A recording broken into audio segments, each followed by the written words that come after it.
Good evening and welcome to this edition of News in Depth. I'm Rameshi Jairam with the details. In tonight's news, APNU AFC protests GCOM. The election fever is heating up, with the two main political parties turning their attention to the Guyana Elections Commission.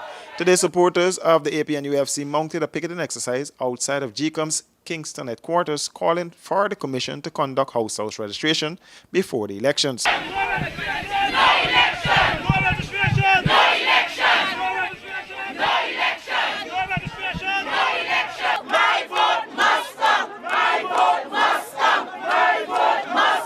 The supporters were joined by several government ministers who told reporters that GCOM should seriously consider house registration, since thousands of eligible voters will be disenfranchised since their names are not on the current list. OLE, my understanding is that it's in the vicinity of about 600,000 names in a population of approximately 750,000. The list is bloated. We cannot have an acceptable elections with the current list being used as the basis. I've been engaging a lot of young people and a lot of women. A lot of young people, they don't have an ID card. And they're saying, Minister, we have to vote. We got to get on that list. Today I came here with about 200 persons. And you've seen it for yourself. We didn't bring anybody by bus. We walked. And out of that set, we got 30 on the list with no ID card. So the youth must... The CPP supporters picketed GCOM, calling on the Elections Commission to hold elections by March 19th, in keeping with the Constitution. Today, supporters of the APNU AFC were calling on GCOM to conduct house registration. Both sides are promising more protests against the commission. CEO of New Amsterdam Hospital fired. Over 100 vacancies now exist. Here's more in this report. Samantha Kennedy, who was recently appointed Chief Executive Officer of the New Amsterdam Hospital, has been fired as part of a complete revamping of the health facility by the Ministry of Health. Now the hospital is working to fill over 100 vacancies. Additionally, the mortuary is closed indefinitely and a new one will be constructed. We will bring you more details on this shocking development in tomorrow's newscast. More news on the other side of the break. Stay with us. Hey, looky there. Let me go techie boots. Boots? No, man. I ain't gonna get locked up teeth in them big stinky 30-second hand boots. Plus, it can be more cheaper online. And don't got my favorite color, pink. Let me go on. Online shopping. Cheaper, faster, better. Passback.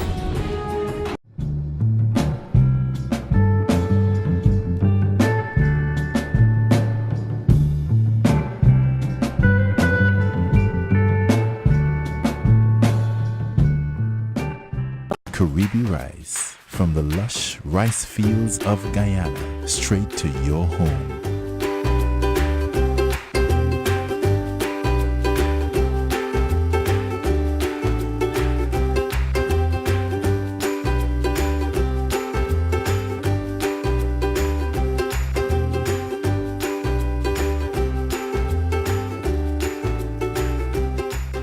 Caribbean rice, our people, our rice.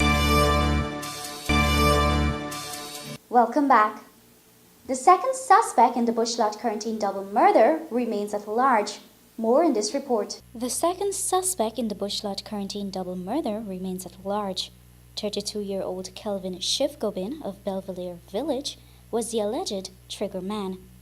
18-year-old Kiran Jinarine, called Romy, was charged with 2 counts of murder for Harry Charan and Prem Charan Samaru. He allegedly confessed to police that he was the mastermind behind the All Year's Night crime.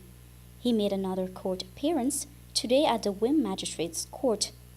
The victim's mother, Irene Samaru, who was also at court, was in tears when she spoke of her sons, who she misses dearly. Every day I study my son them. Every day I study them, I imagine them. I'm able to stay. Frightened to stay in my own house. I don't want to stay there, I want to go away, left the place and go away. Because my imagine my son them and my imagine them bandit. We didn't come in accordance, so we carry upstairs and so.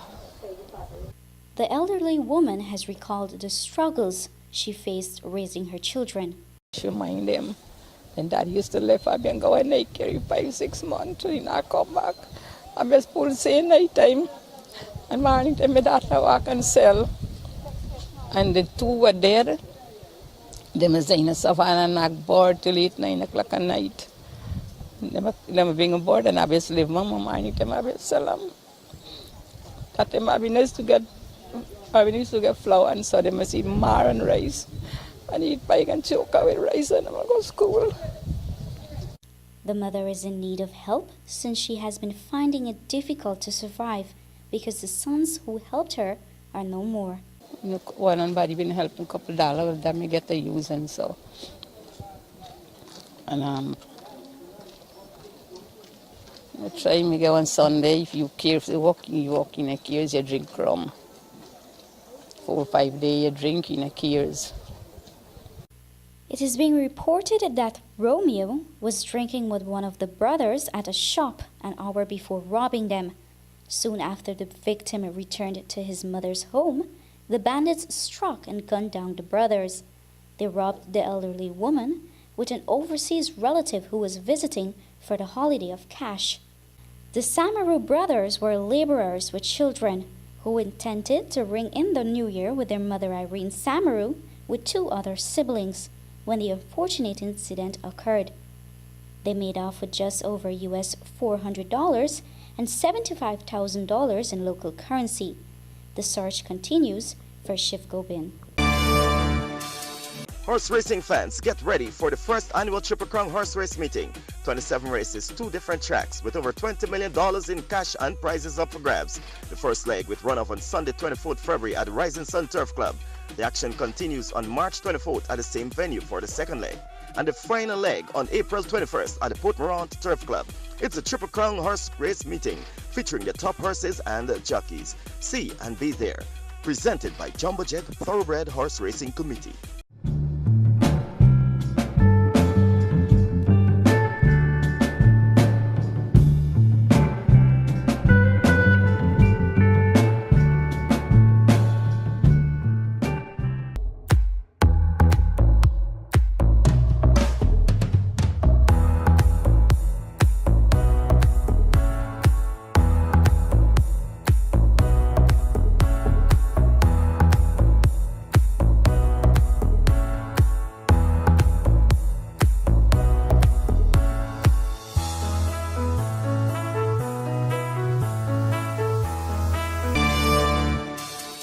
School of the Nations offering $1 million for terror threats information.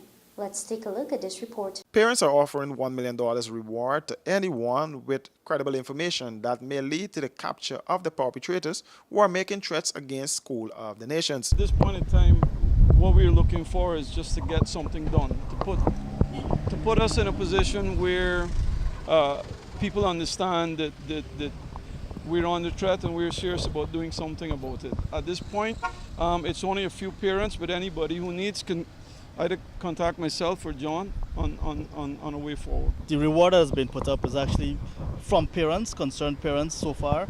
And like Jerry mentioned, we look forward to the support of any other who would like to see that the perpetrators be brought to justice really. Because if what Annalisa said earlier, school has not been the same since. And it's not only at our school, it's all over. And parents are at a loss really as to what to do. I mean, an education is a basic right for a child.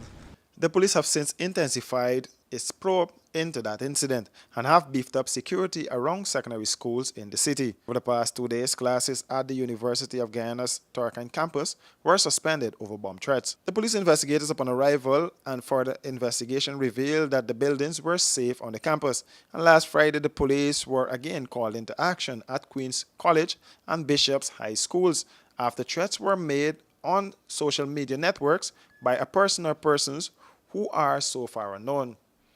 The threats first started at School of the Nations, and thereafter the director of that private school, Brian O'Toole, was shot twice in his arms. That incident forced the closure of the school for a week. However, on Monday, the doors of the school was reopened, with the police providing security to complement the private security personnel at the location. The parents of the School of the Nations said they are in support of the Guyana Police Force, the Ministry of Education, and the staff of School of the Nations to make schools safe again and create a conducive and safe learning environment. With that, we've come to the end of tonight's newscast. If you have a news story or tip, you can contact us on 698-2500, 666-4337, or 618-6533. You can also visit our website, www.rdproductiongy.com, Facebook, Instagram, or Twitter at Royston Drakes Production for more details on these and other stories. Join us again tomorrow for another edition of News in Depth. I'm Ramirshi Jairam saying good night.